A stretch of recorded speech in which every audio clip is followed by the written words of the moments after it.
Hello. Thank you. Hello again. It is so good to see you. Thank you, Betty and Marcia. Thank you. You saved me. But hello on this Sunday, December 18th. Is it just me, or does it seem like somehow this month has just zoomed past? I remember being in November and I had my retreat and then we had Thanksgiving. And I thought, just handle the things in November and December 1st, start doing Christmas. All of a sudden now, hi, Diana B. Hi, Laura, Marcia, and Betty. So good to see all of you. But has it seemed like all of a sudden now we're a week before Christmas? And I mean, I have enough time. I just have to scale back my expectations. That's what Mark has been working with me on, and he's really been helping me.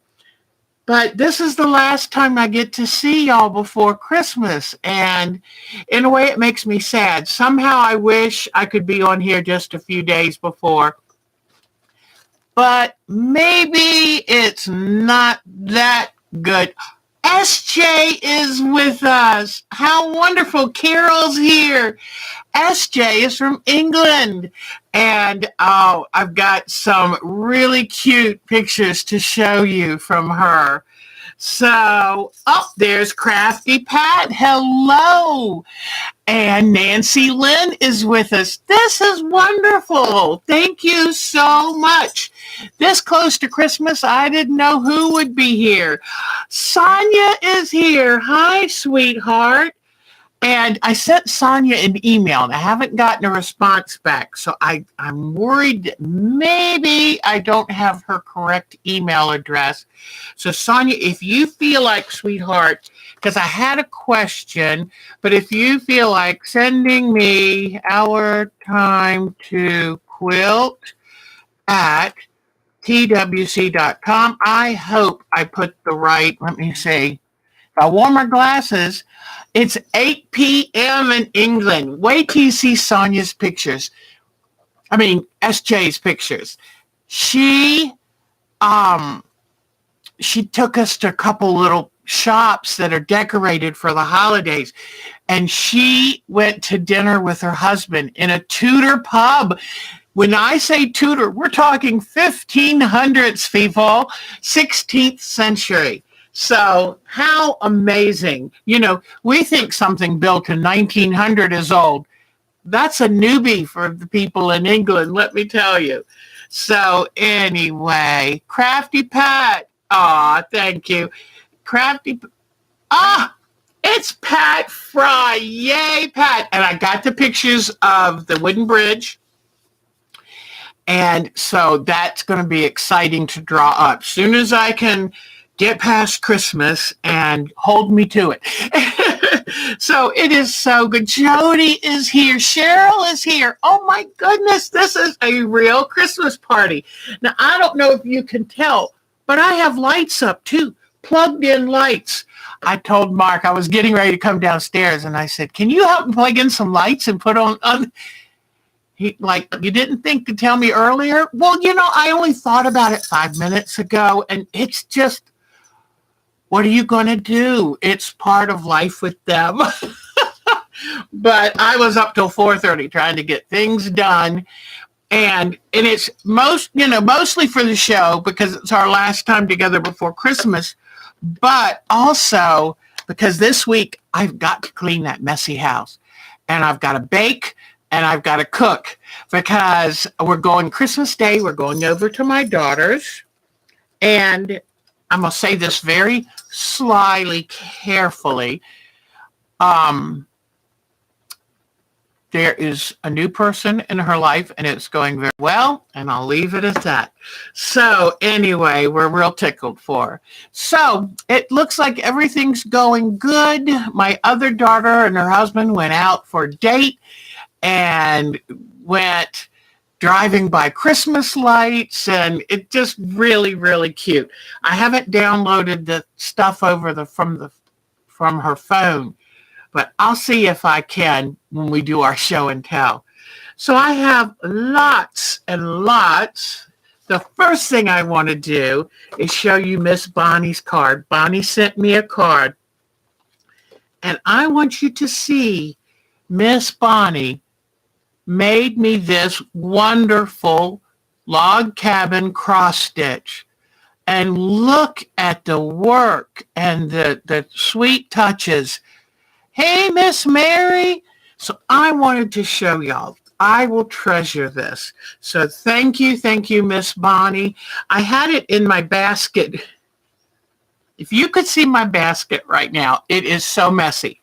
I have one of those fair trade baskets that I carry up the stairs and down the stairs with me. And it has my important stuff that I need to work on or things that from downstairs that need to go upstairs. And I had to dig through it. But thank you, Miss Bonnie. That is so very thoughtful. So, in fact, if you notice, what did I just do with it? I dropped it on the floor. Okay, I have my pasta tree out here because I haven't made pasta in years. But at one point in time, it was the in thing to do, and I love doing it. But I have my pasta tree full of ornaments. I have a Christmas quilt up, one of my favorites. There's our snow globe quilt back in the back, which our Diana Bicknell made, designed for us, and we love it. And I made you some fabric stars, and I'll show you how to make those today. I've got so many things to show you. In fact, let me move this out of the way. We'll finish up with the Christmas Tree Forest. I've tried to stay focused this week, and you know how hard that is for me. But this is our Christmas Tree Forest that I've been sending out some patterns for. And I still have patterns for the snowman, snow globe. Love that. And then I made this pattern up from something I saw on Pinterest. So I'm going to, this week, I took and zigzagged the trees down. Okay, which gives them a little oomph. I have decided to take this tree out. I feel like it's just too dark, and I think I'm going to replace it with this fabric, which I think would look really pretty, kind of like little snowflakes on it. So we will do that, and I have the rest, because I never just do a normal something, and it's one of my frustrating qualities. But so instead of just doing this, I'd be done now. I decided to do a table runner size. So we'll work on this after we do show and tell. But as I say, anybody, what's going on with Mary? But not very productive, but still trying. I know what you mean. I think sometimes we hit a wall where it's like we have so much we want to do, so little time and energy, and sometimes I think that our brain just says, we're not rushing anymore. But anyway, so let me put this stuff out of the way and show you. I've had people ask, don't tell Jody I did not cover up my ironing surface, and I did some paint flicking, and now it's on my ironing surface. Jody would not have done that. I tell you what, we need a Jody, don't we? Okay. So you ready to see Curvy Tree? I took and the thought of changing all the thread colors to do the zigzag, to zigzag it down, kind of overwhelmed me. So I went ahead and used my YLI monopoly, and it worked wonderfully. And just to give you a hint, because I love anything I can do to make it easier for you to succeed, that's my goal. So what I did is I took and turned down the auto tension to a notch lower and trying to just make it a little easier on that monofilament. Boy, you can tell my hair, how much gray I have. I decided to stop coloring it. I used to kind of color it yellow blonde. It's gray. I look in and go, oh, I try not to look in the mirror that often. So when I'm looking at the camera, like, whoa. But anyway, you ready to see Curvy Tree? Here is Curvy Tree. I put a darker strip of sky in, and I think I'm going to leave it like this. I almost thought about replacing that. I'm going to leave it like it is. It's just a decoration. I took out that real light color down here. I said, no, it was too light. And then I took the YLI invisible thread, otherwise known as monopoly. In fact, I have both. I have some superior threads and I have the YLI, and this is what I used today because it was sitting right in front of my machine. So for Deb, that's a win. But it worked beautifully. I was able to do all the zigzagging, change directions, and it kept up with me. Now I'm going to show you the back because that way you can see the zigzag, because the monofilament, the monopoly, I had a hard time seeing. If it weren't for the little needle holes, I wouldn't have known where I had sewn it. So now, then I thought, well, do I do some thread painting? I did this much thread painting and went, oh no. So let me show you my answer. It's December 18th. Christmas is coming, whether I get ready or not. So let me show. Oh, you like it? Good. And so let me show you what I did. All right. Let me bring this down. Okay. I can't wait. I have so many ornaments to show you. So Mark took a picture of me. At some point, I'll have to share that picture with you. Whoops, come on now. Don't act up. Okay, yay. For right now, it's holding. The new camera frame has come in, but it's not here yet. I'm going to try to be a little smarter for just a moment. I can just hear Jody going, Deb. I wish she lived closer. I would learn so many good things from her. Okay, so I'm now covering this surface. Because you can wash out acrylic paints from fabrics until they dry. Once they dry, that's it.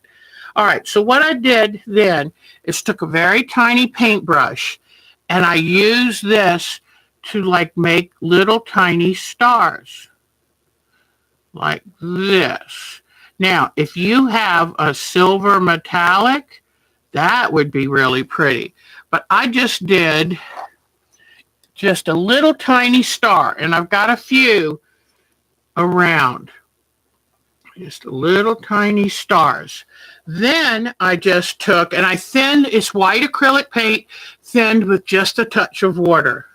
Now, I did not put fabric medium in because this will never be washed and it doesn't have to have a soft feel. It's just going to be nice. Just to enjoy. So now I take this thin little brush and I go around and I just make little dots. And that is snowflakes, okay? Then I take this, come in, and I put the heaviest snow on the outside edge, but I did thin this down just a little bit, and you'll see why in a moment. If I've thinned it down too much, the paint will go translucent. I know to come back in and add a little more. But what you want to do, let me get this shirt out of the way.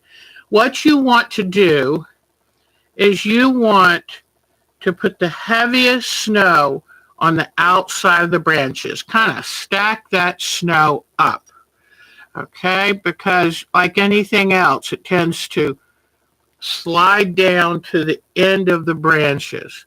So just really pile it up down there, here, especially up top here. Let me, whoops, and be careful.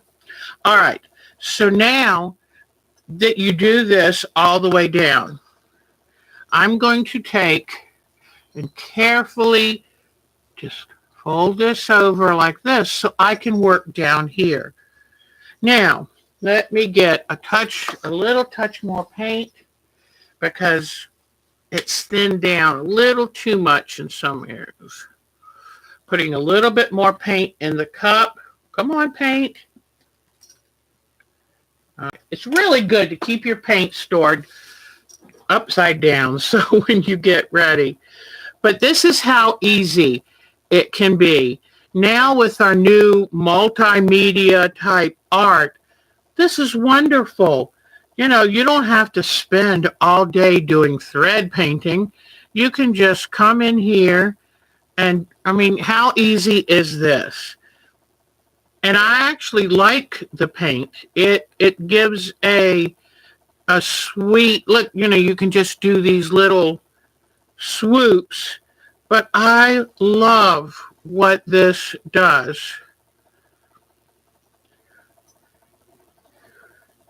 And you emphasize the curving, swirling nature of the tree. Now that came out, this right down here came out a little heavy. So keep a damp little paper towel around, come back in, and while it's wet, you can lighten it up just like that. So always keep a damp rag around when you're painting so you can get the paint to lighten it, to get it from places you didn't want it to be, or if you think you have too much. So, all right. So there is my tree. Now, I have to then go back, make sure, I've got to make it even with the little swirls on the branches. And this is to represent the little independent branches that have their own amount of snow. Now, if you've ever seen a base of a tree during a snowstorm, we have to decide which way the wind is blowing. I'm going to say the wind is blowing this way, okay, from here to there. So now I'm taking this paint and I'm going to pile up a snowbank around the stump of this tree. So I'm just going to pile up this paint over here like this. Now you can do some little streaks of the white to look like the actual snow, blowing snow, like this. And because, you know, your fabrics are different shades of white, so it'll show up. Now, if I were going to be a little more authentic, I would mix the touch of blue with this white, and that would be really cool because snow reflects blue, especially because it would be reflecting the sky. So now let me hold it up to let you see, and then I have one more thing I want to do. Do not fall, camera. All right, so here is what we have. So you can see the stars and the snowflakes. You can see the snow on the tree. I see a branch right here that needs more snow. But now do you see with the snow piled up against the trunk of the tree, it looks a little more real. All right, so now what I was going to show you, let me get my towel moved around because this is the fun part. Okay, I've done it up top already, but I want to do it down here. Now this is why I added water. okay? Because I dip the brush in, and then let me get you closer. I dip the brush into the watered down paint, and then just, this is why I used a small brush, because, and use the watered down paint so you get little tiny dots of it. Okay? And you just tap your finger, and that you get the best little snowflakes that way.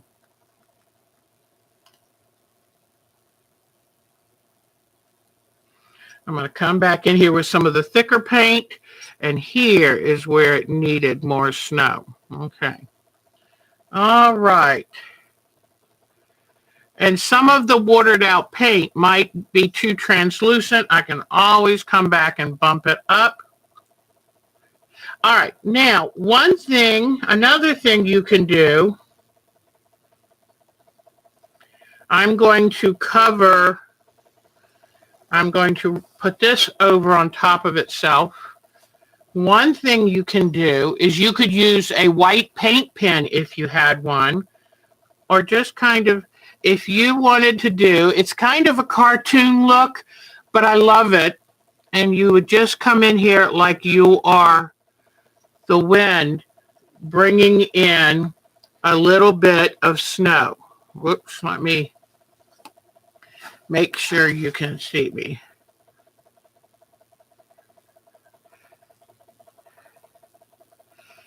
And it's kind of a cartoon thing, but it's so cute. And it just gives you the feeling of whirling snow bunnies.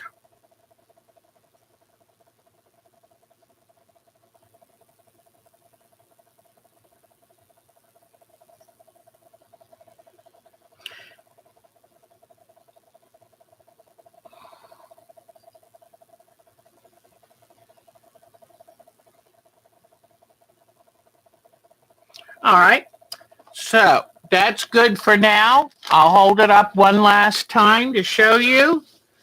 And, oh, thank you, Mary. And anybody, if you're trying to get my attention, type in all caps. And as you can see, boy, I can see that from a long ways away.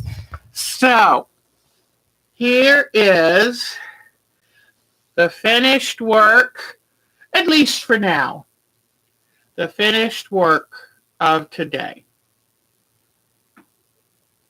And you just decide how much or what of any of it. I think in the middle, it needs a little bit more flicking. But isn't that cute? And so now what the next step with this will be just to do some quilting and decide, do I use a blue thread or do I use a silver thread or what to do the quilting? And then I can reinforce the little wind and stuff. And then one thing I would definitely like to do is put a little deer. In fact, one of you were talking about putting a bunny like somewhere in the base of the tree, the snow. But that is just some scraps. I didn't buy anything with this, and it's just what I had on hand. Okay, so there we go. I'm going to lay it over here so it doesn't, I don't want to get paint on my good top. I'll show you something else I'm working on. Another thing, let's say you accidentally get some paint on a shirt or something. Now, if it's a knitted shirt, get it off right away.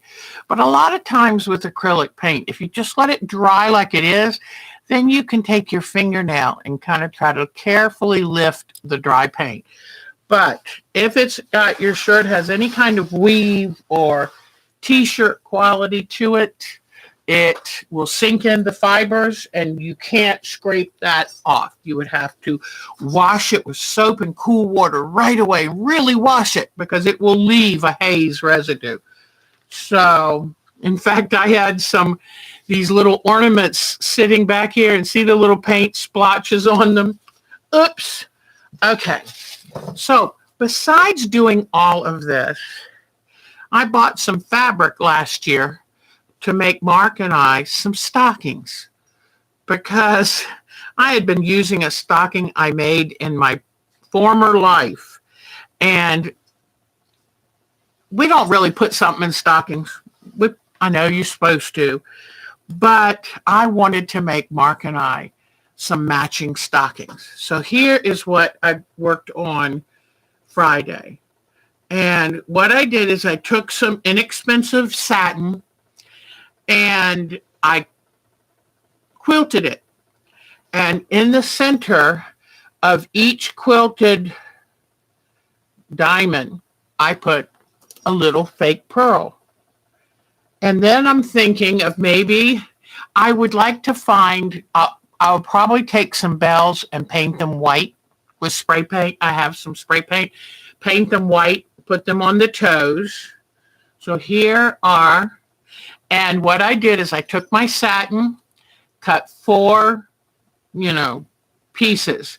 And one side's right, one side's wrong. So make sure, when you cut them, you have the pieces folded pretty sides together. And when you do if you cut them out all 4 at once, do both with the same thing. Then what I did is took interfacing and put on one of the fronts and one of the backs to give it a little body, especially if you're going to quilt it. Then I took the next step. I took a ruler and used the ruler width as the spacing for my lines of this quilt, of the quilting, and drew them all on with very light pencil. I tried using the chalk markers, like the little pens, that you hold, and I just couldn't get it to go on right, so I used a very light marker. And then once I had this quilted, I didn't have it cut out exactly. I cut it a little bit bigger and I quilted it. Then I sat down and stitched the pearls on with one long thread.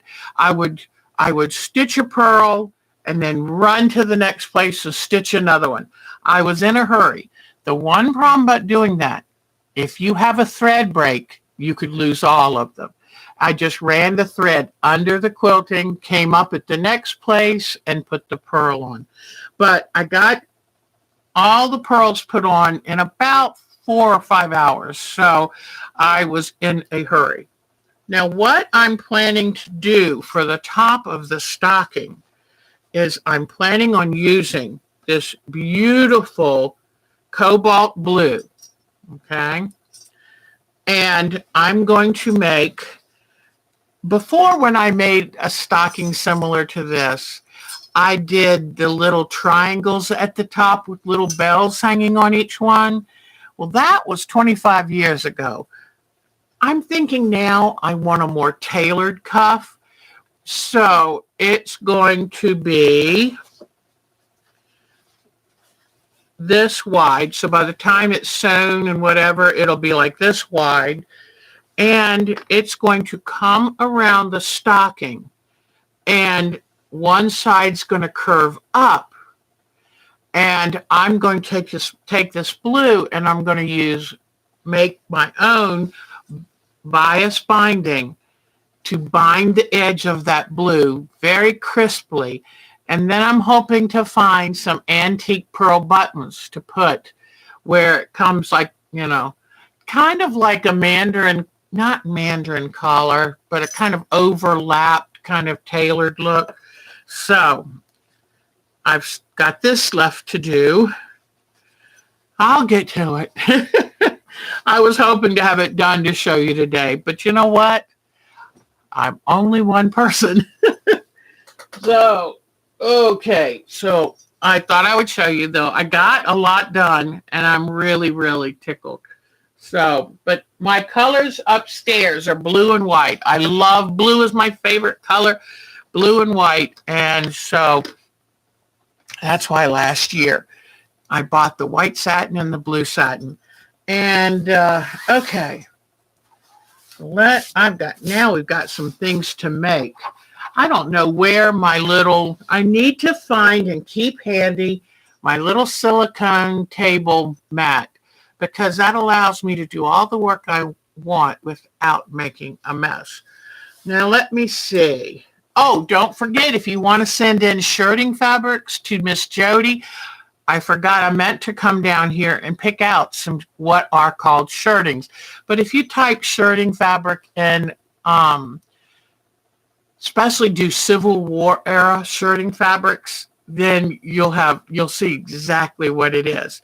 But Miss Jody, I am going to get you an envelope out with shirting fabrics. All right. Now I'm going to do a couple little fun things with you. Whoa. Aren't y'all getting tired of that? I will definitely put that new arm soon as I get it from Santa and open it. Oh, I know another thing I was going to show you is I got some of these for me for Christmas, but my hands have my arthritis. I don't know about y'all, but my arthritis has really been acting up this year. And, it's one of these things, yes, I'm using my hands so much.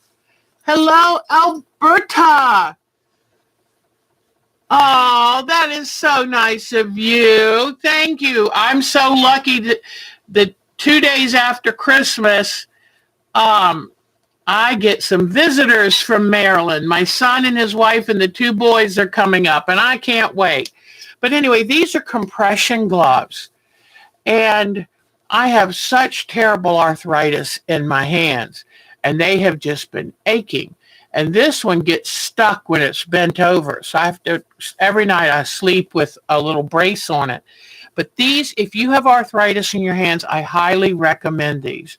I got them from Amazon, and there were like 3 pairs in the pack, and they were at the most $9 or $10. And these have already been washed and dried. They do beautifully. But I wore these all day yesterday. And it's hard to get used to wearing gloves all the time. You notice I got the ones with the fingers open. They keep my hand. A slight bit of compression really helps make my joints feel better. And using these keeps my hands warm. So, when you have arthritis, if you can keep your hands warm, it makes such a difference. So I just thought I would tell you that, in fact, as soon as the show's over, these are going back on because they really do feel better. And I like something that easy and simple like that. All right, now I'm going to use this temporarily as a work thing. All right. I wanted to show you, ignore the white dots, although I guess it could be snow, but I wanted to show you one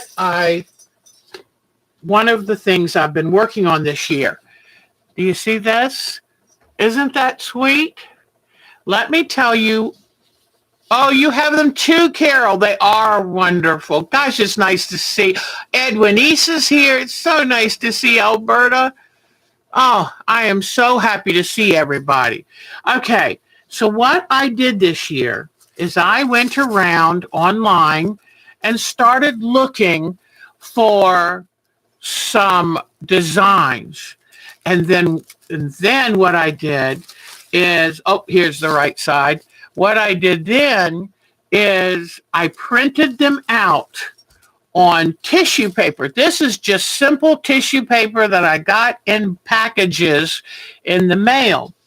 And I took the designs, printed them on the best setting of the printer, and then to get the tissue paper into the printer, I cut paper size pieces of paper-sized pieces of freezer paper, and then I ironed the tissue paper onto the freezer paper so then it could be fit right through the printer.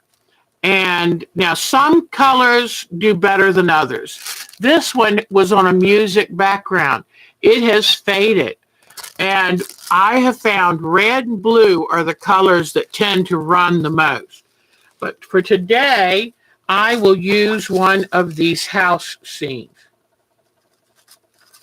And I will show you how I make them because, again, besides some printer ink and some time looking for images, this right here, I'm trying to think if this, okay, this was a tissue paper image too.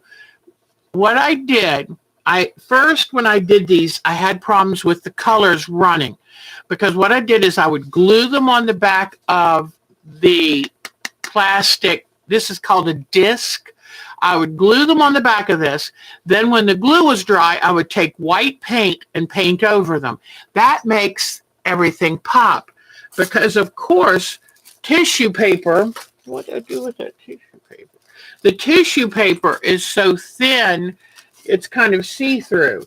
So after I glued, and I glue it with the pretty side towards the glue, I glue this, put the tissue paper on when it dry, and make sure you get it all smoothed out. And then after it dried, paint white paint on the back. Well, the problem is I had to redo some of these. One that I did for Mark, I had to redo 3 times. And so if you take and soak these in warm soapy water, the paint will come off, but then you're going to have to use alcohol or something like that to get the glue residue off. It's got like a little bumpy glue residue. But anyway, so this is how I made this one. Now what I'm doing to finish these off, Maisie, what I'm doing to finish these off right now is I'm coming in with a pretty coordinating fabric, gluing it on the back of that, and then I will come and put a little piece of trim here to kind of hide the edge. Then I will decorate the ornament, and there we go. But I don't know how to say this word right, but it's chinoiserie. I love any of the things that look like Delft pottery, that look like Chinese porcelain, or like this, which would have been a French fabric. So, and it's just printed on tissue. And, you can buy tissue, you can get it in packages. It's easy to come up with. I don't know what I did with that other tissue paper. Oh, there it is. How did it get over there? I'm not tired. No way. Okay, so I'm just to show you real quick how this is done because it is so simple. I was thinking about doing this with these discs because then I can come in and put all kinds of different snowflakes, things like that inside. And the neatest thing that I didn't really think about beforehand, I'm just going to put some glue. The thing I didn't think about beforehand was that it acts like a magnifying glass. It is so awesome. So, okay, come down here. Let me pull up my sleeves. All right. So you come in with some glue. Now, this is a little thick, so you may want to slightly thin it, but just put a little, very thin coating. Very thin. It doesn't take much. This is just tissue paper. So come in like this. Now, some pictures that you glue on here and you wait for it to dry, some pictures have no problems with running. Like especially if they don't have blue and they don't have red, green hardly runs at all. Now, I take and put the pretty side against the glue and try to side it so that you get to see the most of the picture. Quickly work to alleviate wrinkles because the water in the glue, if you move it around too much, you can't pull it back off and start again. I mean, you can try, but you're probably the inkjet ink will probably smear. So what you're trying to do is you put the glue on, you place this really quickly, you smooth it out really good. Smooth, smooth. Don't smooth so much that you tear the paper. Let me see if I can carefully, be careful because it is tissue paper. It's very delicate. Now that, okay, I know I'm not going to use, that one's right here. I'm just going to cut this piece because I know I'm not going to use it, and I'm going to put it over where I just accidentally tore it. Now, you won't always be able to do that, but what you could do is wait until it dries, and then you could come in with a marker and fill in that little area.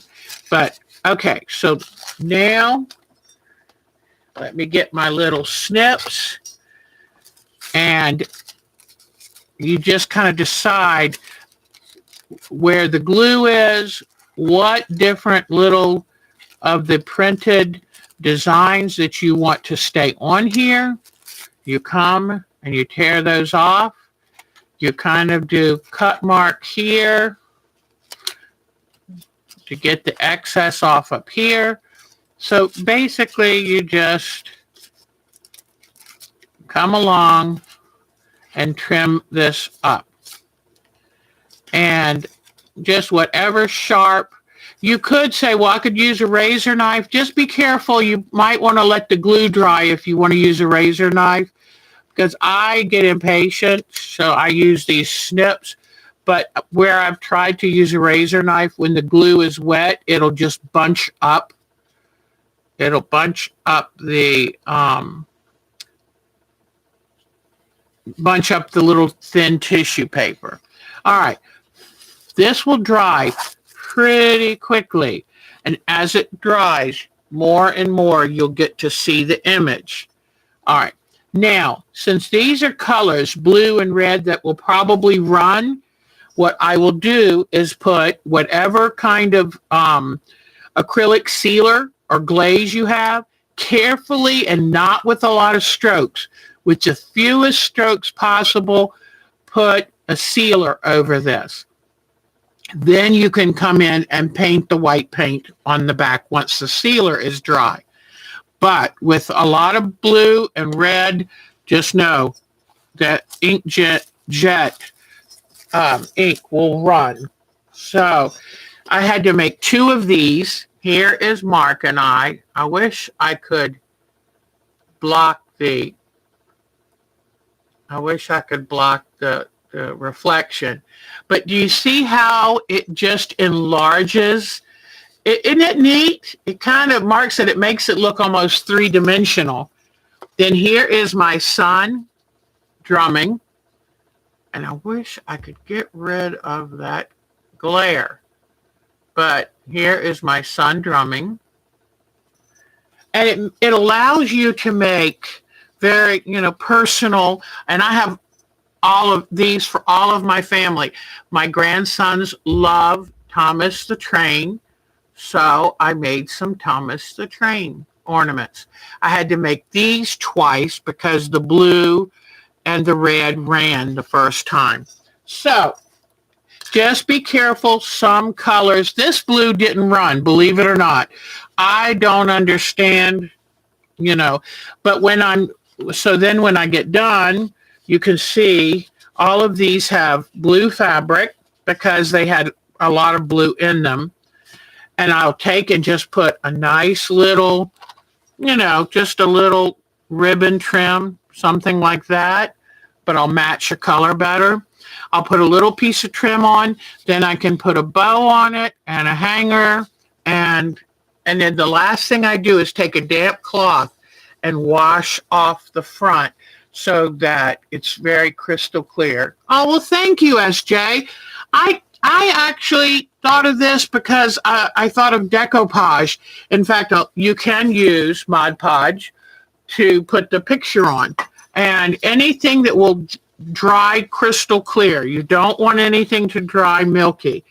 But these are inexpensive. I got a whole box of these for $9.99. These are the plastic, which I like better. I don't have to worry about hurting anybody because I tried some of these out of glass. Oh, I broke 4 of them. So be careful. All right. Now,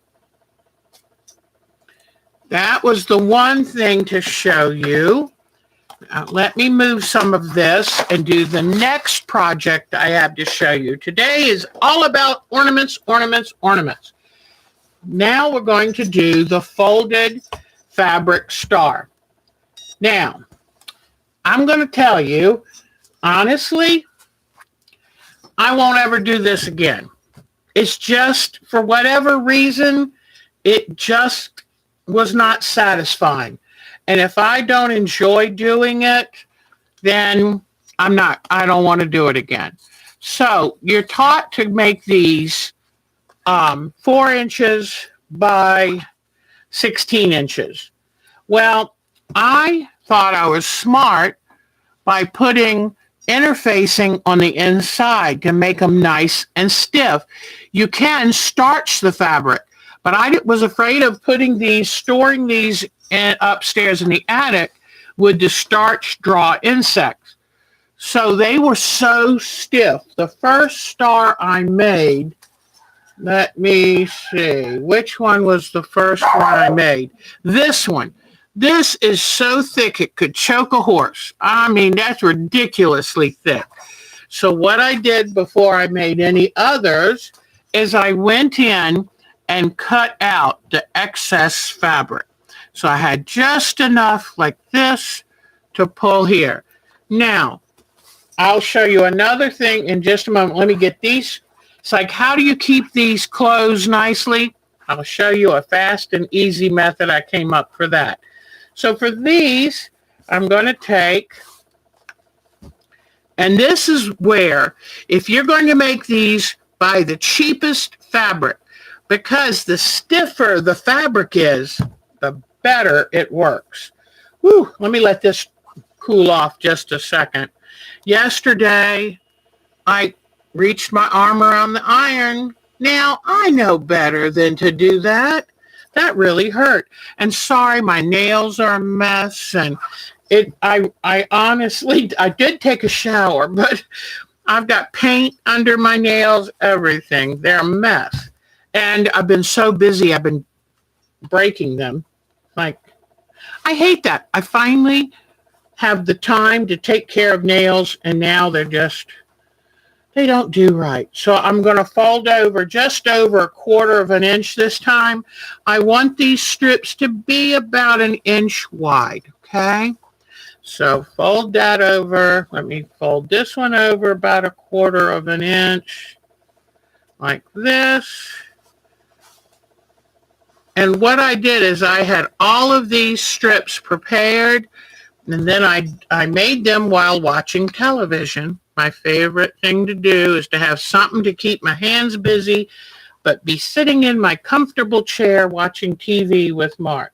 So now I'm going to take and fold that like that.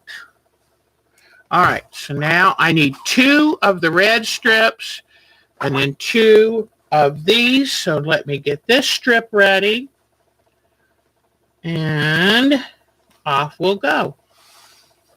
Okay. I come with my iron right along the edge because I don't want to mess up my middle fold. Okay, so right along this edge, do a good 1/4 inch. So, all right. All right. So then I take and fold these 2 edges together, come along and iron it.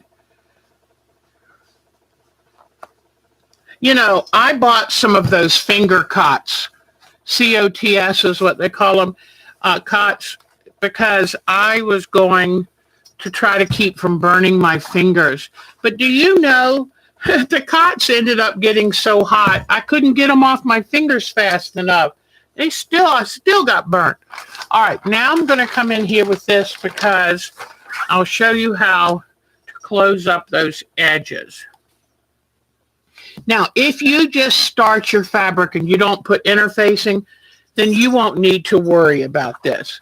But what I did is just came in here with my glue bottle, and you notice I'm using the tacky glue instead of the Elmer's, which I normally use, because I need it to stick quickly, and you can't beat tacky glue for working quick and really good. It's more expensive, so that's why I try not to use it unless I really have to. But, you know, if you're going to put all this time and money into this, then, you know. Now, since I'm working on a silicone sheet, I can take and press this right after I run that. And I mean just the littlest bit of glue. Don't do much. Just kind of sometimes going back like that, backwards. Helps. Don't ask me why. But, all right, so you just do that. Then you push it down. Making sure you try to keep your edges as even as you can.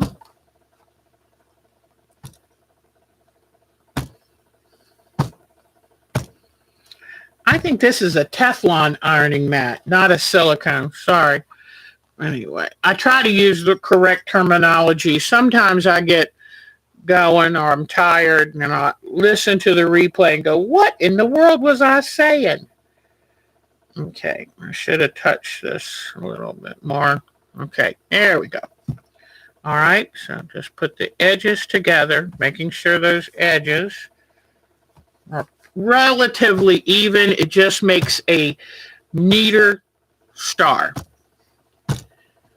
Oh, they do hurt. Burns hurt a lot. I was lucky today that when I got in the shower, it didn't hurt me. So I thought, whew, because, you know, if you burn your hand, then you have to shower or wash dishes, and oh my gosh, it just is so sensitive.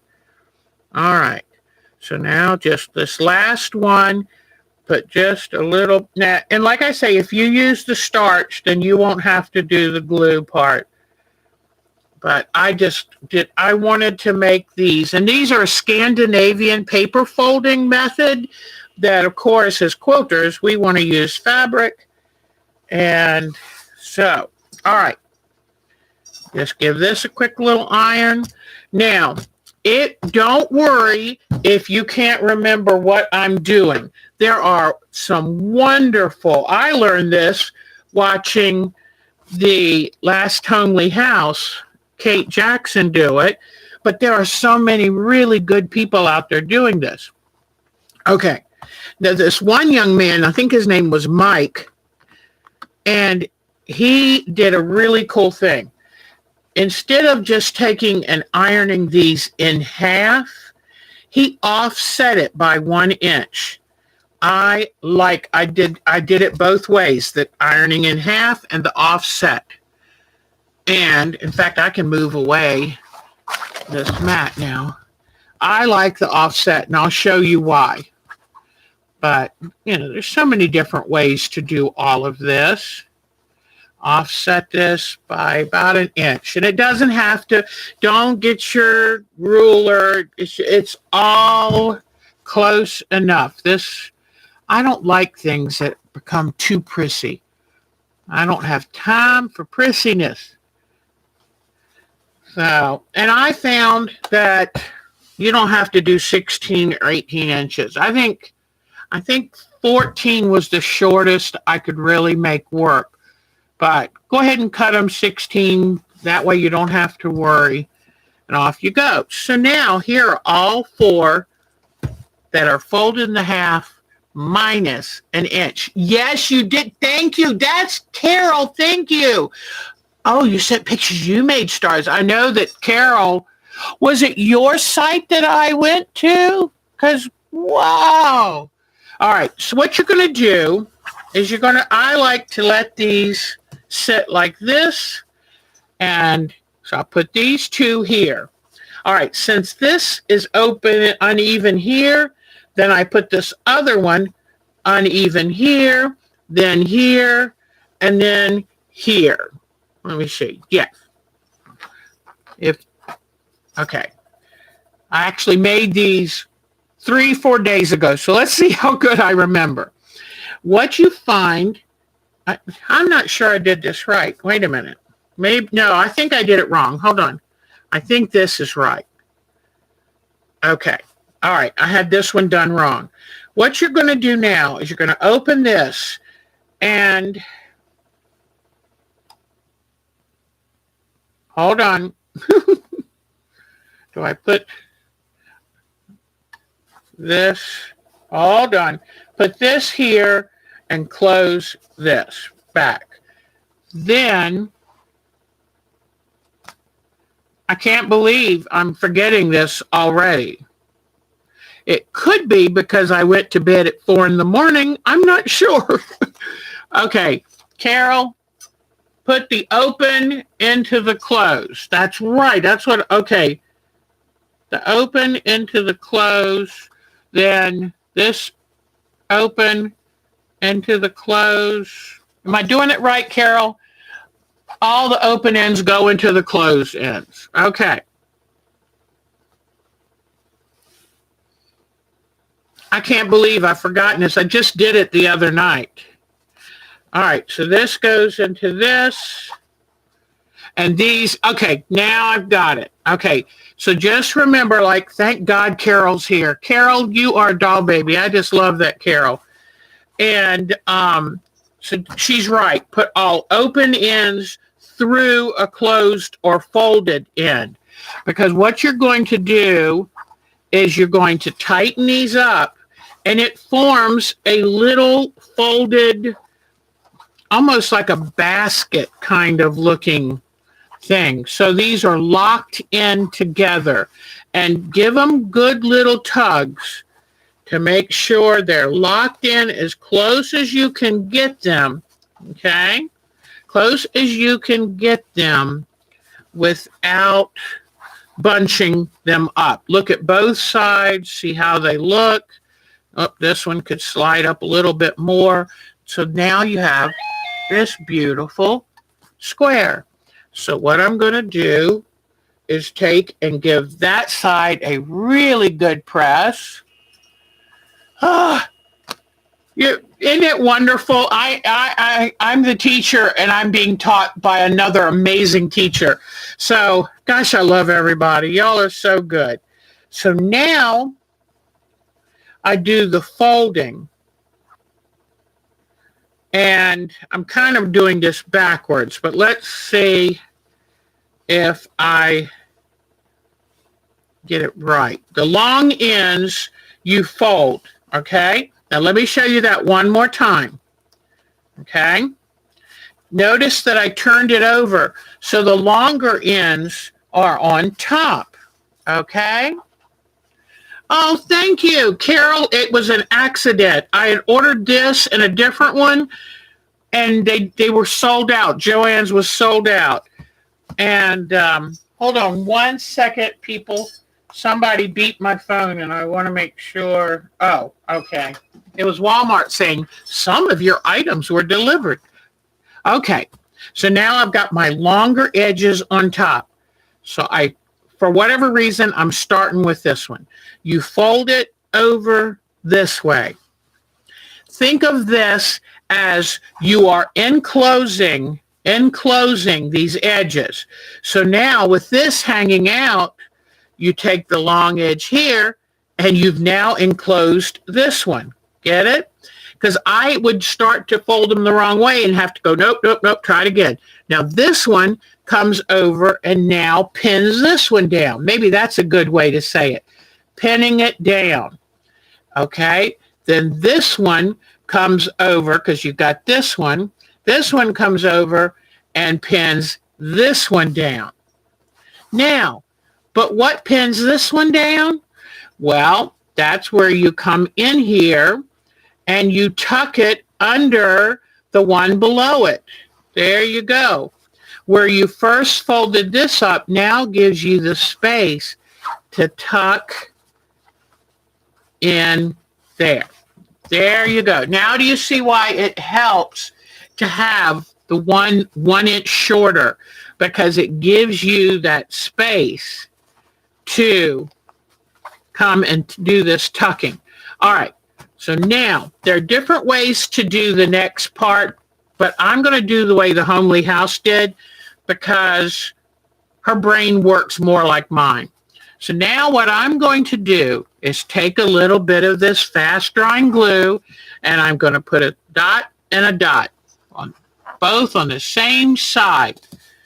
And I'm going to then take and fold this like this so it makes a triangular shape. What's weird is you're folding them outwards, and that seems odd at first, but it's not. Okay? So, and that glue will help hold it, but always I keep the iron right there. All right. So, do you see how I have that? Now, I'm going to flip it over again. Here, I will add a dot of glue on this tail end. Not there yet. Not on where they already have a triangle. Here, watch this. Do you see how I take it and fold it down to now? Look at this right angle. See how that's a right angle? Now, I'm going to show you again with this one. You just take it and fold it. So, boom, you've got a right angle right there. Now, you've got that glue on there, so let's get the iron in to get that glue set. Okay, that's set.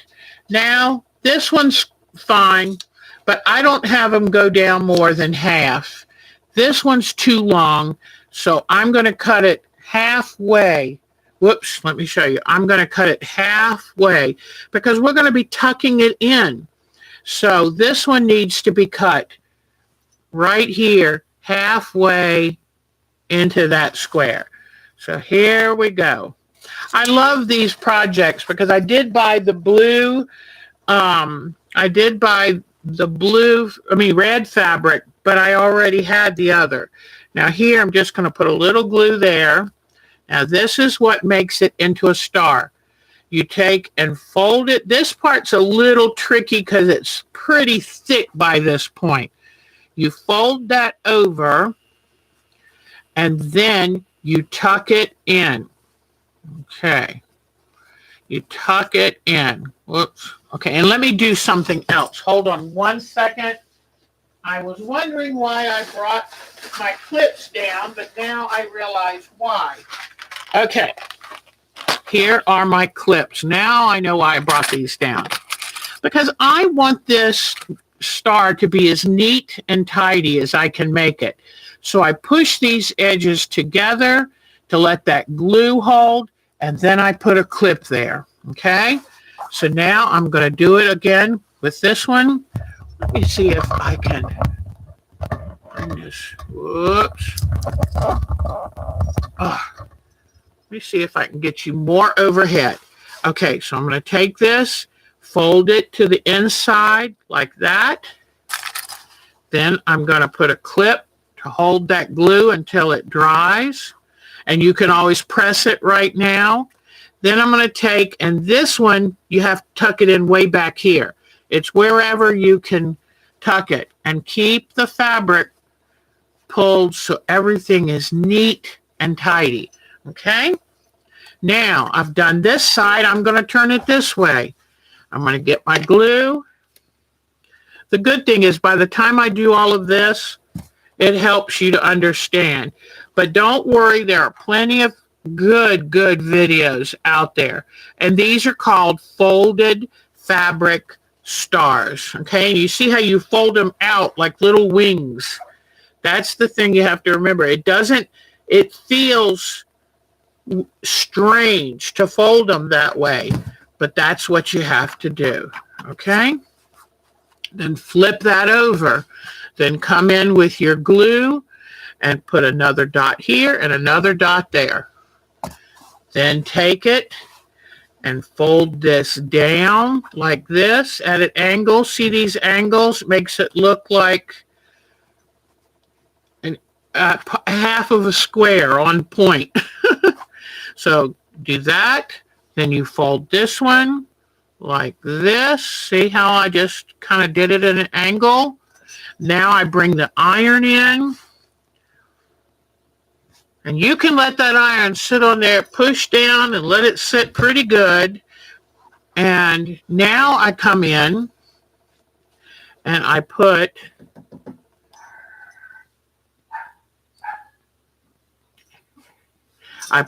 a dot of glue here. Mark knocked on my window. We got in some new rope lights for the back deck because the ones he bought were supposed to be like a optic yellow or something, and they turned out to be orange, and it always bothered me. I felt like we were always on Halloween. So we have a pergola over the back deck, and so I found the cheapest deal on lights from Walmart. Bless you, Walmart. And okay, so this one I'm going to go ahead and sneak an iron in because it's kind of folding slightly crunchy. All right. Press it good. Then get these. I love these little clips. And let me tell you something too. These little clips were bought off eBay because I'm too cheap to buy them the expensive way. You can pay a lot for those cheap or for those clips, or you can buy the kind off eBay and save a lot of money. And eBay probably is not happy that I'm saying that. I mean, the clip maker. All right, make sure you just keep pulling in each time. I forgot to tell you, I also put a dot of glue down here. I forgot about that because I want them to stay put. I don't want them to come unfolded each year. I want them to stay put. All right, so I got the glue there. Then I tuck this in right here. Put a dot of glue here. All right. Now this one looking a little loose, so just pull it snug. Keep adjusting the tension on it just to make sure you have a nice finished product. Oh, good. I got a good pull on that one that time. All right. Just do it again. And to the side. To the side. Thank you again, Miss Carol, for helping me figure this out. Can you believe in 4 nights? Well, I haven't been getting good sleep. I've been working too much. You know, you get brain fog. So definitely. I read an article too. Do not worry if as a woman, as you age, you get a little more forgetful. I was reading that it's linked to menopause. And the change in the hormone levels can cause you to forget more. Ah, Cheryl Lemon is here. Oh, Cheryl, so good to see you. Oh, wow. Okay, so now I've gotten them folded to this point. I'm going to put a little glue and then fold them back over on themselves, which makes it a fat little star. Fold this one over on itself. And that's where you get what looks like a sawtooth star.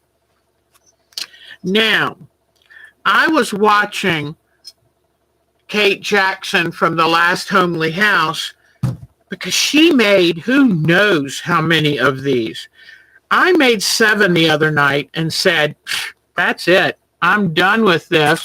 I knew I had to make one more with y'all, so now this makes 8. It used a good 2/3 of a yard of each fabric. And I said, I don't ever want to make these again. So it's just up to you. Some of you might like this. If you're into origami and stuff, you might go, oh, this is perfect. Okay.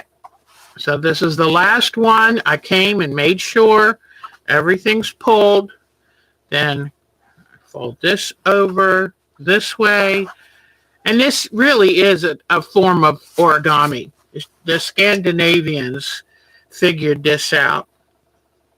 And I love things. I love. You have a wonderful Christmas too, dear heart. But I hope all of you will just have a peaceful, beautiful day and relax, take a deep breath. Things are going well. And, I feel like I'm more positive and hopeful this Christmas than I have been in quite a few years. So it is a good thing, and just relax and enjoy yourself. All right, put a little glue. Then you just flip these over on themselves. So don't butt them up when you do that little fold. Don't butt them up so tightly, because you've got to then be able to bring this over. Okay, let me get my little clip. But whatever, let's say you don't have these little clips, okay? Then maybe you have these, and you can use these just as well. I remember going to a hair supply company and buying a mess of these. It's just something to hold the tips together until they dry.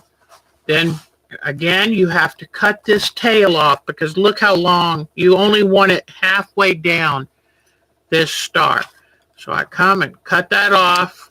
But you see, if you don't make them too long, that you only get that waist for each side. And that's not bad at all. What I hate is making something where you throw out a bunch of fabric.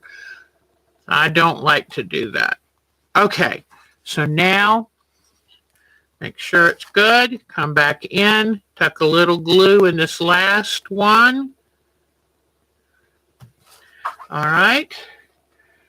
Now, when I take off the clip, this now, the first ones I did, they're glued. They're good. So I'm going to take off this and come in here and give it a good press. I want it nice and flat and crisp looking. And then what you're going to do is you'll come in, and I'll use a thicker ribbon, and you'll just stitch the ribbon on and make some, put a little loop here to hang it on the tree. You can put a little bell on with the little bow, put a little bell right here, and then these will be tied. Let me see. Put a little bell right there. These will be tied together to hang it on the tree. And I think I can probably take these off now. It's a little soon, but I like to live dangerously. So here is your folded star. Now this to me is the prettiest side, so I'll make it so I'll put the bell here so it hangs from this way. And here are all of, but if you do the interfacing, please cut down the side, because I don't want a fabric star. I mean, it's like double thickness. Look at that. Isn't that awful? So there we go. And I even have one on the tree over here. So, and that's just using your scraps, using what you have handy if you have some Christmas fabric. Or you don't have to use Christmas fabric. Just use colors that you'd like. So there are fabric stars. All right. While I've got the camera down here, let's keep going. All right. I found something really cute that I wanted to make for Mark. So, you know how I tell y'all I like to tease that I'm cheap or frugal? Well, this is the agenda that I printed out to run today's show. And I put the picture on the bottom of the agenda because I didn't want to waste a whole piece of paper with just one picture. But, oh gosh, you won't believe what I just heard on NPR. You know how they tell you to use cloth bags because we've got to save the earth, and all of the plastic bags that were supposedly ruining the earth? They said, guess how many uses it would take to have How many uses of a cloth bag would it take to offset the effects of using the plastic bags? Anybody want to guess? How many times do you have to use your cloth grocery bags that you so diligently save and carry back week after week? 7,100 uses. I was shocked. But evidently making cloth, uses a lot of water and fertilizer, and, it's not without. So, hello. So I said, okay, I feel comfortable then. Hi, Polly. I feel comfortable. I'll keep using my plastic bags and recycle those. There we go. I thought that was hilarious. I said, everything has a price or cost. Okay. Hopefully I've got that right. All right. So have you seen people selling these little slices of wood? Well, I got some. And so I'm going to show you how I make this for Mark. So I put some more glue on the wood. Right now, everything is natural wood and burlap, and it's kind of that rustic look, but I like it. All right, so I put some glue on that. Then I'm going to take, and don't worry, you don't have to cut it to shape first. And this says, oh, what fun it is to ride, because, he loves his motorcycle. I had to be careful, though, when I went to look for stickers, because so much of it was like the angry white man look, and it's like, no, he's not. That's not what kind of motorcycle rider he is. He's not, one of these Hell's Angels. He is a businessman who likes to ride motorcycles. So now what I do is I'll come in here carefully, because these are my good scissors, and I'll just carefully cut the excess off. Right, like this. And one thing I love to do, and I saw this on a YouTube paper channel one time, is take sandpaper. I don't have sandpaper right with me, but I do have an emery board, and just sand the edge to get that little bit that you can't quite cut off. Is that the coolest thing? So thank you for whoever paper artist showed us that. So I'll just come along here, cut the excess off, take my emery board, and carefully trim the edge. Okay, so now there we go. Then what I will do is let it dry really good, and then put 1 or 2 coats of, this is what kind I got last time, and I really love it. Triple thick, Deco Art, Americana triple thick glaze. And I will take, once this is dried, so like tomorrow, because, it takes longer to dry against this wood. And I will put 1 or 2 coats of the clear acrylic sealer on that. And then I will come in here with some twine, and I have some berries. I have some tiny little pine cones, things like that, that I can then super glue on. I can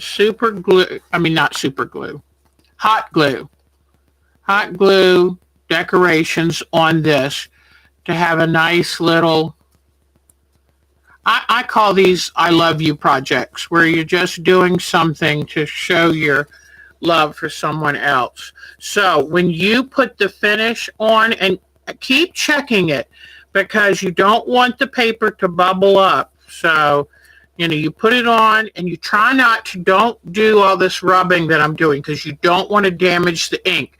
That's a lot of ink on that.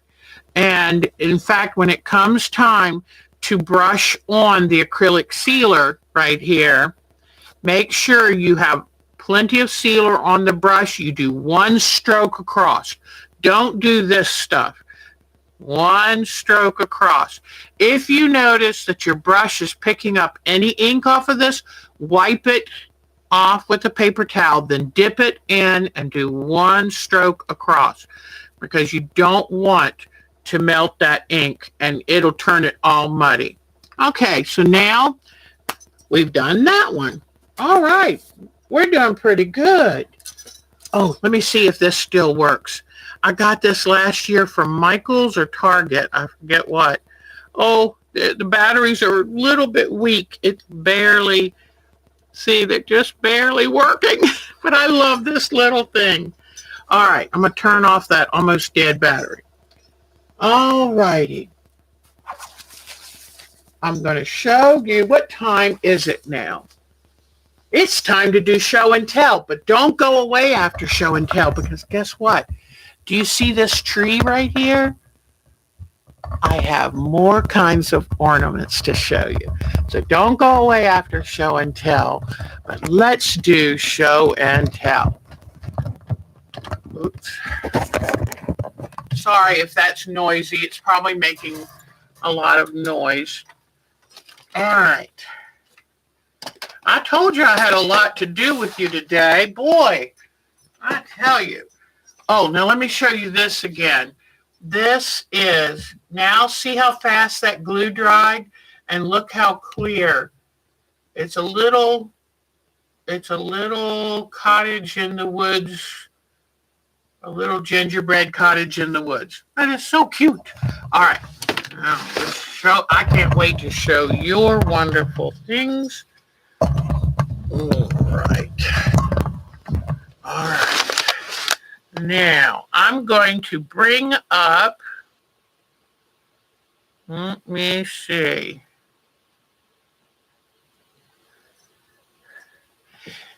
You email this, let me go check. Hold on. Let me check and see if we have Miss Mary's swirly tree. Let me see. That's too important. Okay, got that. Let's see. Oh, I hope it came in. Something just popped up. Oh, okay. Thank you, Miss Sonia. Got Sonia's email. I don't see Miss Mary's. I'm looking. Let me see. Oh, poo. You know, sometimes this email business, sometimes they take their time. Let me see. I don't see it, Miss Mary, but don't worry. If we don't get to show it today, we will show it as soon as we can. All right. Oh, while I'm doing this and having y'all look at nothing interesting here, I want to just real quick see if pictures came up on my phone. Okay. I just want to make sure that, because I said, anybody wants to show their Christmas pictures? All right, pink. And let me see.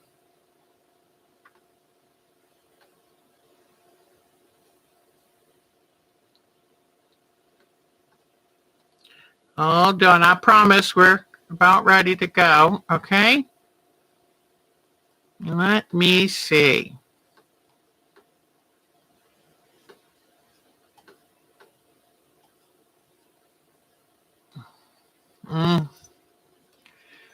One more second. Sometimes they don't open up.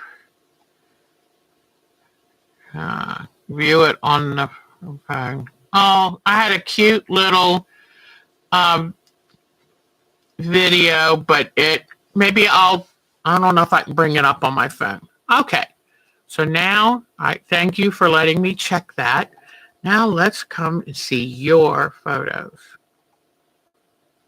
Okay. Oh, yeah. Thank you, Miss Carol. We have 3 new members this week. I'm so tickled. Miriam, Cindy, Miriam, Cindy, and Sue. So I hope I didn't just mess this up. Okay, hold on. Okay, let's see. All right, good. Okay, so we do have some new things to see. I love Miss Alexis has been busy working on things. She's got a art show to go to sell her work. So we're real excited. Let me go to this one. Her work is so wonderful. And in fact, let's see. There we go. So thank you for sending in these to us, Miss Alexis. She is getting ready to graduate college and she is busy working on her art. So what a busy gal. Let me see. What is in this one? Oh, these were really cute. I'm not going to show all of them because we've shown them so good over a few weeks, but they're so precious. It is so much fun to make things for people for Christmas. It is so much fun.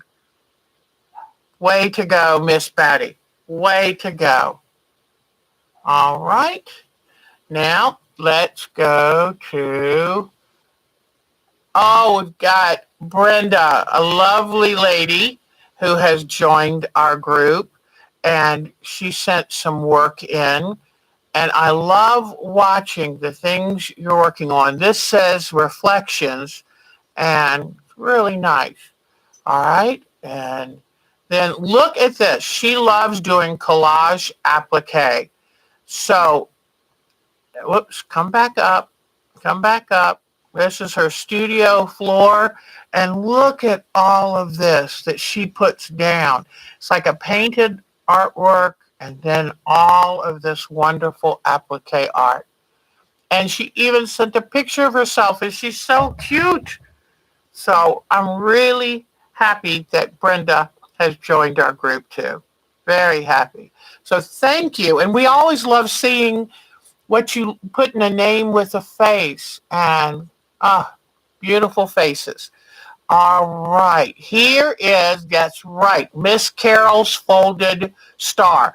And she was brave enough. She did the Scandinavian folded paper method. I'm very impressed at that. You know what I love best about this picture? I love the cutting mat. This is not a pristine, beautiful cutting mat. This is a cutting mat that has seen so many creative endeavors. This is what a cutting mat gives its life for. Isn't that wonderful? I love that. Miss Carol and I would have so much fun creating together, let me tell you. And here, I love her calendar scrolls that she uses like a little bit of a journal and Stitch the Season 2022. I love it. Here is her new machine, her Baby Lock Allegro. I bet you she hates to tell it good night and, not take it in bed with her, because don't we love our new machines? Oh, it is wonderful, wonderful. So we're really happy. What a good husband that said, Carol needs a new machine. That is wonderful. Now, let's see who we have next. Oh, no, I didn't mean to get all the way out there. Let's pop right back in. Here we go. We have new pictures of the puppy today, so we'll be showing you that. Charlene Piper, the last I always say this every week, but they're so cute. The last of her mohair handmade bears. Aren't they amazing?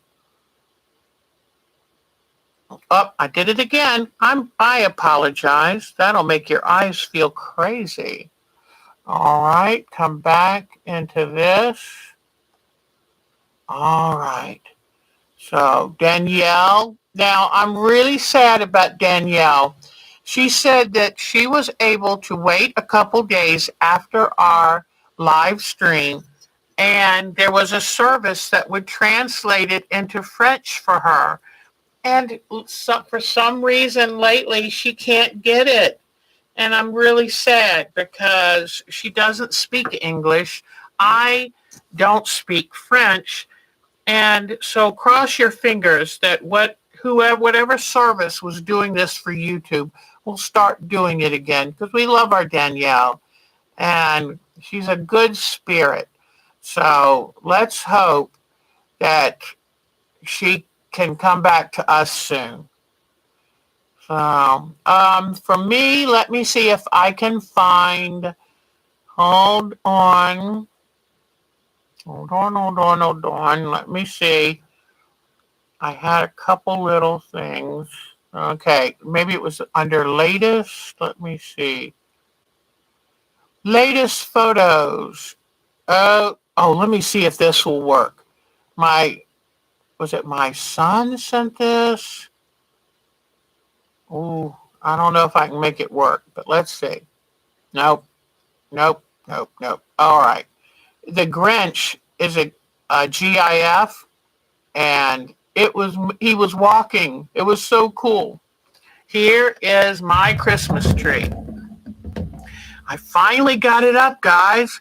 Mark had to go into the actual work office one day, and he had the tree standing there, and look, I actually did it. I hate decorating trees because I get wrapped up in trying to make it perfect, which it can't be. It's a living, breathing thing with branches in wrong places. But I did it. I just wanted to show you. Yes, Virginia. Deb can finally decorate a tree. All right, let's see who's next. These are beautiful. Our Debbie, and she moved from Houston. Now she's in New Jersey waiting for her house in Massachusetts to be built. So she went to Cape May, New Jersey to see the wonderful Queen, what are they called? The Victorian Queen houses. And they are gorgeous. And I'm so thankful she sent this to us. And then here is one more of them. Aren't they amazing? I love it. That is a labor of love. But those Cape May houses are amazing. All right. Now let's see where we're going this time. Diana. Oh, yes. She's got some cute things here. All right. Here is a doggy bed, blankie bed that she made. Love it. Then here is her puppy, and I've forgotten the pup's name, but is that the sweetest little thing? Oh, what a good baby. Then her and her daughter made pillowcases for children in hospitals. I love her studio. I'm hoping that, Diana, you will send us a little tour of your studio. But I love this. Look at all of the pillowcases they made. She even had her granddaughter working on them. Now let me see what else was new. Oh, yes. She finished this is her own design. And here is, because she designed this for herself and all of us, look at her finished snowman snow globe wonder. Isn't it wonderful? I just love it. Way to go. And I love these snowflakes. Oh, beautiful. I want to know how she did it. Did she hand cut those? Beautiful. Or maybe she has one of those Cricut cutters, but Fantastic job. And then I love her wonky trees. Look at this table runner. How cute. And I love the binding she used. It looks like candy canes. Yay. Way to go, Miss Diana. Those are wonderful wonky trees. Okay, now let's see. Dolores. Dolores set her Christmas tree. There it is, all naked. And then voila, that is beautiful decorating. What a classy, beautiful tree. Then here is one of her commissions. She does pet portraits for people on commission. Isn't that amazing? I'm wondering, is that the filing thread that you can brush afterwards to get the fuzzy look? Beautiful. Look at this boy looking at that beautiful butterfly. She's living in an old house, and look at, they were wanting to do something for the old sink cabinet. Look at what she did. Is that just absolutely beautiful? And here is a portrait of a Jinde parrot that she made for someone. Beautiful, beautiful. And here she's taking a class, and look at that eagle. So she uses the different fabric collage and then starts the thread painting process. Brings that eagle to life. Fantastic, Miss Dolores. True artist. We have some of the most talented people in this group. We're so lucky. Let me see. Miss Jody, here is her. And here, well, this will give you some idea of shirting fabrics. And these are fabrics mostly dating the style dates to the Civil War era, where these were the fabrics used for daytime women's dresses and men's shirts. And that's why they're called shirtings. So I'm going to put some together for her. I love those neutral colors. Beautiful. Because I think she's doing a couple thousand or more pieces. Unbelievable. Okay, Miss Mary. I wish I had her new. This Miss Mary has one of Carol's beautiful paintings she shared with us. Isn't that fabulous? I love it. And then look at a block she made for a friend. Holly Thelma Lou. That is too cute. Miss Mary has a real touch with doing collage work. All right. Then Miss Marcia. Here is her indigo fabric pouch that she sewed by hand. And here is a wonderful crocheted, I'm not sure if it's a pouch or a decoration or what, but that's lovely, Miss Marcia. All right, now, whoops, I did it again. Sorry about that, but we're almost through, and then we've got two more fun things to do. All right, so that was Marcia. Mary Zaire came back into our world. We're hoping to chat with her soon. Here is a quilt she's worked on the past year, and she was having some health problems, but now is doing much better, thank goodness. Way to go, Miss Mary. Okay. And Melanie, here are some new pictures of Miss Willow. Oops, let me see. If I turn this one more notch, there we go.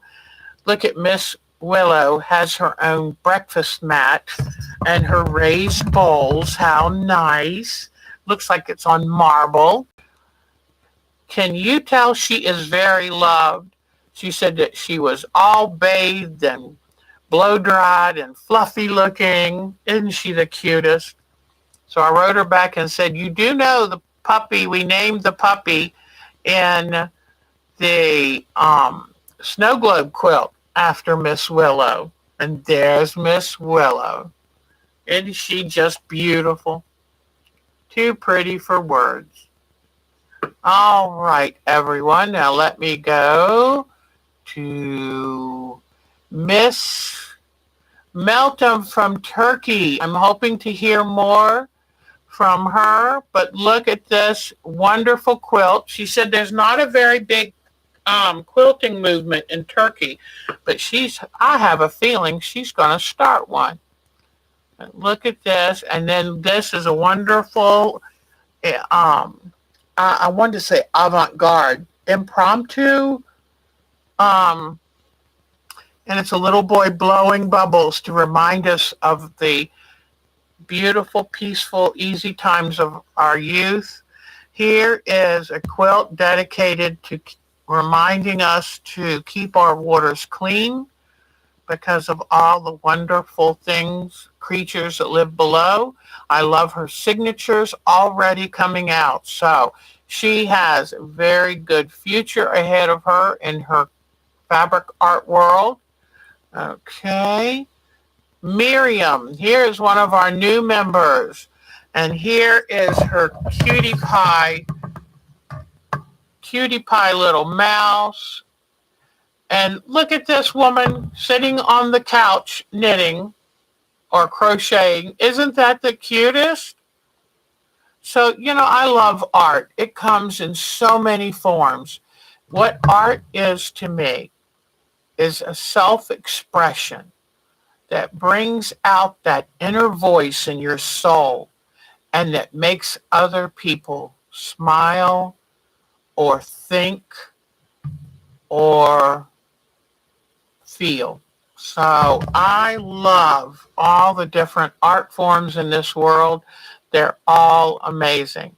Miss Nancy Lynn, let me see. I was looking to see if I had any new ones of her, but I don't, so I'll show her.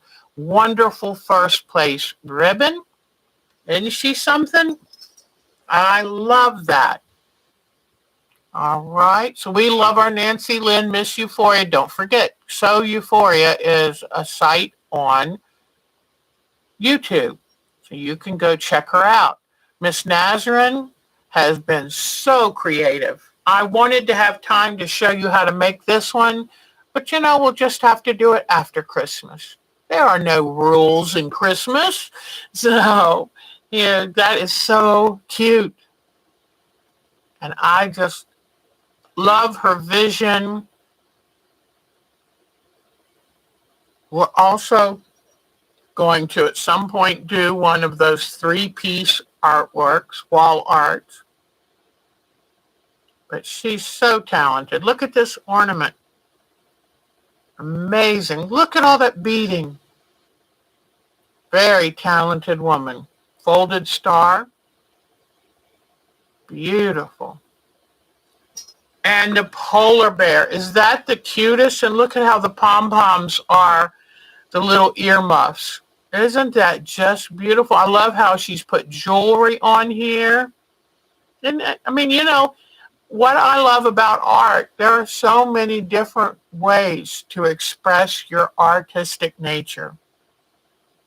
There is something for everyone.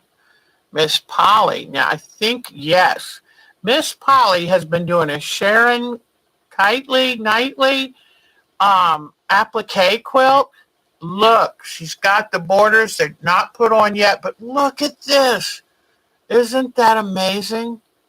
This is truly an heirloom. Truly an heirloom. Oh, and Miss Polly, I need to talk to you at some point. I'll have to send you a picture by text of a quilt that I found in the AQS magazine that I would love to make. And I thought, I wonder if Miss Polly might want to work on that with me. We'll see if it's something that you're interested in. All right. Here is Miss SJ. I love this. We're getting to see her beautiful English cottage. And look at that beautiful tree. She has some awesome ornaments. So let's look at some of those. For a special granddad, and then Tinkerbell Believe. I love these ornaments. Okay. Now let's go to the next one. Look at these. When we do decorate our trees, it's like a walk back through the past. Things that meant so much. Oh, look at this. That's a disc ornament with the thing on the back. Something like I did. That is awesome. So I bet you SJ's already done that. So talented. Okay. Oh, look at these. That's beautiful. Then look at this town, the little town that they went to and had dinner and looked at the Christmas lights. Honestly, that just makes my heart go pitty pat. Let me tell you, that is beautiful shop window. Look at that. Wow. Thank you for taking these pictures because for us, these are priceless. We get to see something different, something magical. Oh, is that the Old Cross? This is the Tudor restaurant they ate in. Oh my goodness. Oh, I bet you it was wonderful. Isn't that nice? Gosh. One day I'm coming back to England. I just got to figure out when. But I love visiting England. Oh, look at this one. Winter's Moon must be a Christmas book. And oh, that is so awesome. So creative. And here she made pot holders. And it's the kind that are joined in the middle so you put your hands in and you can pick up a casserole. It's a wonderful thing. She was asking for assistance because sewing the binding on was a pretty tough job, right? You stitch part of it by machine and the other part by hand, and the wrong end of the needle was going through her fingers. And she said, "Do you have any advice for that?" And I said, "Number one, use a brand new needle. Never just use something that's sitting on your pincushion. And number two," and now here is Sue, one of our new members this week, and she's going to be starting on this after Christmas. So we're hoping to work with her. And I love how she broke it down into 20 pieces, but basically I always do like 16, and this is perfect. And then here is the original. Is that beautiful? So we will be working with her, along with her, when we do our first landscape. We start at January 5th. All right, everybody. That's it for those photos. Thank you so much for adding to our enjoyment every week by sending in your work, your visions, your decorations, your towns. It's a joy to do our show and tell. So let me close this down now and come back to you, and let's see what ornaments. But thank you so much. It was wonderful seeing your work. Let me get this. Whoops. I'm trying to get this straight. All right. We'll come over here and down because I want to show you what I've been working on. All right. You know what? Let's be honest. If I could just work on crafting all the time and not clean the house, but doesn't work that way. I'm going, two things. One of which I'm going the third week of January to the Myrtle Beach Quilt Party. And this is the class I'm taking. I can't wait. So I had to order this pattern to use for the class, and I'll show you the next time we get together the fabrics I want to use for this. So there we go. You were married in the church. Oh, no way. The church was built in the Norman time, year 800. Wow. And you go to certain cities like Bath, and you realize there's such a strong Italian feeling that, it's absolutely amazing. The people that have been in charge, taken over, claimed England, different parts of England. It's talk about a rich heritage.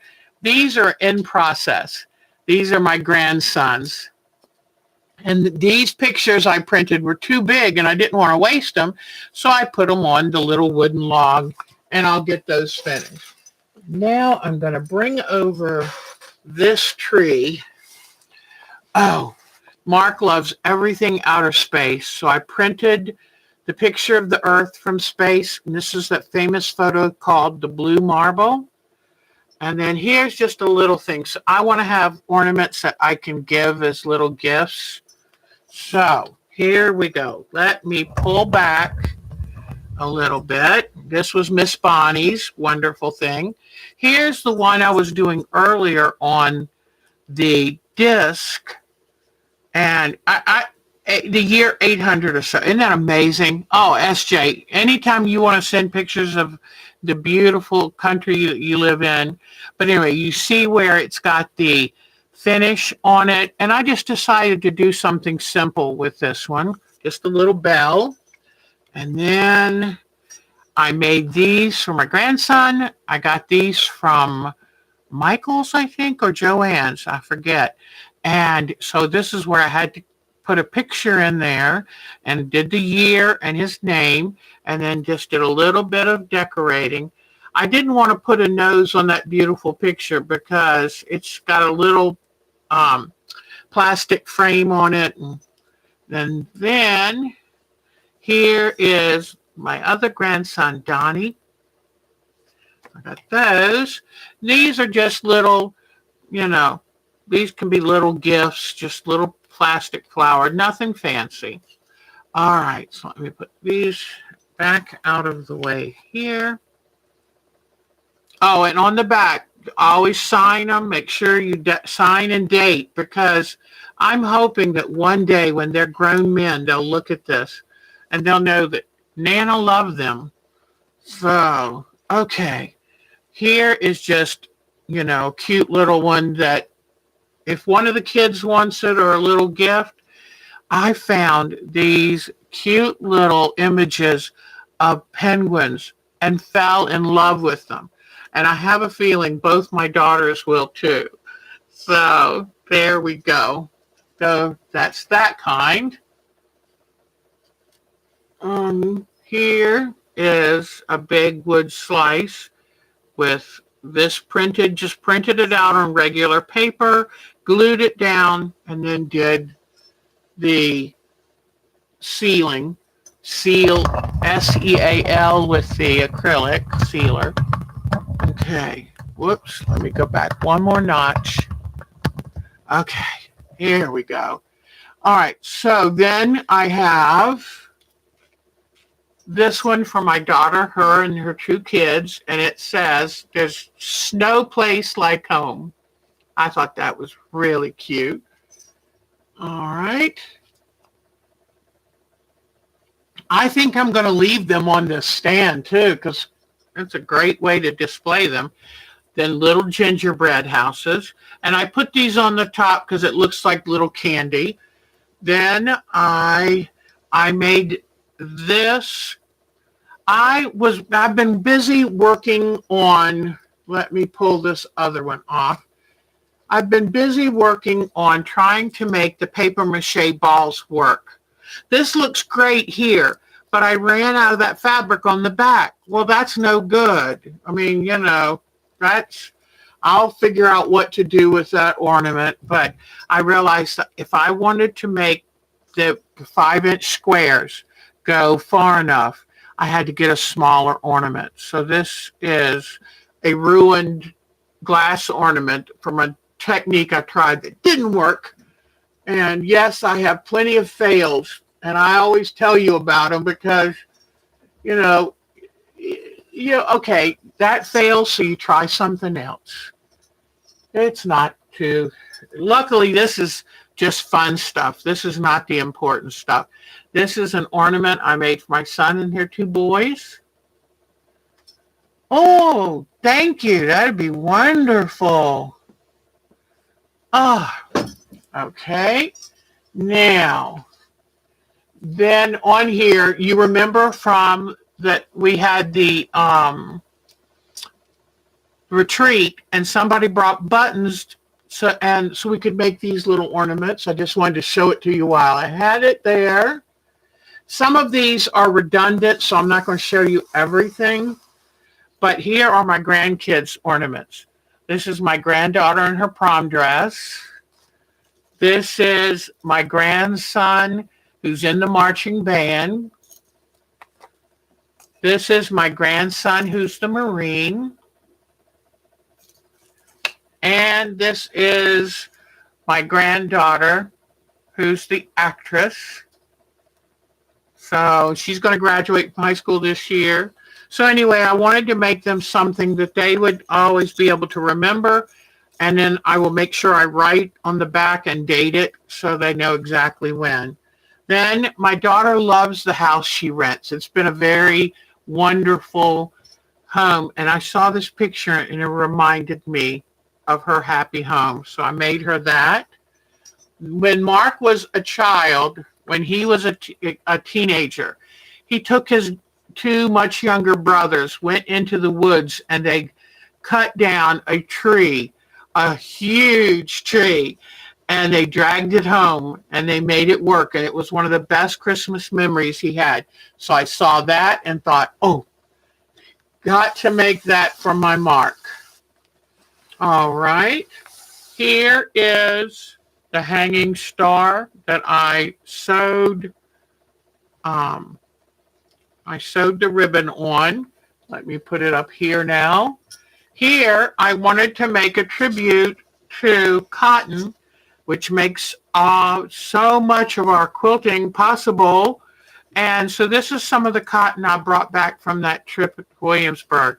So I just decorated the ball with a few stick-on things and a flower and some ribbons. I think I'm just about done. I did this one for myself here. And I did this one for my granddaughter who has the sheep, who loves the sheep. Now, what you don't see here is I have a bunch more of these disc ornaments, but they're not ready enough to show you yet. So I will get those finished. But I think I showed you the main things off of this tree. So I have been just a wee busy. So, all righty. Well, I hate to say it, but it's gotten kind of late. I was going to show you, let me see, I already did show you. I was going to show making some more of these trees. But you saw it last week. If you didn't see it, how I did it, then go back and watch last week. But you know the process, and very easy and fun. When I did the zigzag stitching of the trees in place, I did not zigzag the one that's a little too dark.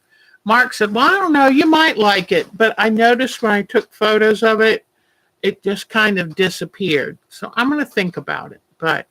And then I will continue. I'm just going to do a repeat of all of these except the one main tree.